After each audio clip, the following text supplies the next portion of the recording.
জন্মদিন হয়ে গেছে কিছুদিন আগে, কিন্তু জন্মদিনের পার্টিটা যেহেতু বাকি ছিল, তাই আজকে এই পার্টিতে সব লোক নিমন্ত্রণ করা হয়েছে, সব আসবে। তার কারণেই রান্নাবান্না সব জোগাড়জাত চলছে। পুরো ভিডিওটা দেখতে থাকুন, আশা করি ভালো লাগবে। এই যে রাইসের সমস্ত সবজি ভাজা হয়ে গেছে। এখানে গাজর, বিনস, ক্যাপসিকাম, কাজু কিশমিশ ভাজা হয়ে গেছে। এখানে অনেকটা যেহেতু রাইস তো ভর্তি হয়ে গেছে। এই যে চাল সিদ্ধ হচ্ছে, কাটে করা হচ্ছে। এই যে ওখানে রাইস হয়ে গেছে, লেয়ার করতে দিয়েছে। এখানে চিকেন হচ্ছে, চিকেন করছে কাকু। কাকু খালি গায়ে আছে তাই দেখাচ্ছি না।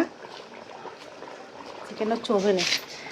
দেখ ওভেনটা আমাদের কাজে লেগেছে, সব কিছুই তো কাটে করা আছে, ওভেনে করা হচ্ছে। প্রচণ্ড গরম আছে আজকেও, তার কারণে এই যে ওভেনে আছে। চিকেনটা হচ্ছে অনেকটাই চিকেন, প্রায় 5 কিলো চিকেন আছে এখানে।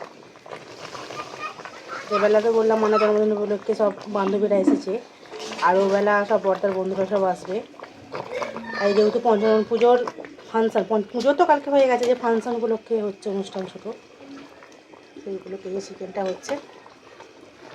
এই তো রাইস এখানে লেয়ার করা আছে। চলুন রাইসটাকে দেখাই কেমন হয়েছে।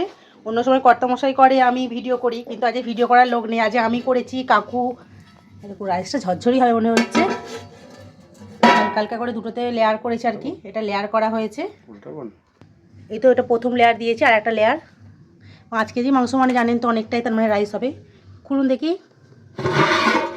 এখানে একটু লেয়ার দেওয়া হয়েছে, ফাঁকা ফাঁকা করে লেয়ার দেওয়া হয়েছে, যাতে এই যে রাইসটা মনে হচ্ছে ঝরঝরি হবে। কেমন হবে জানি না, ফার্স্ট টাইম আমি এতটা করলাম।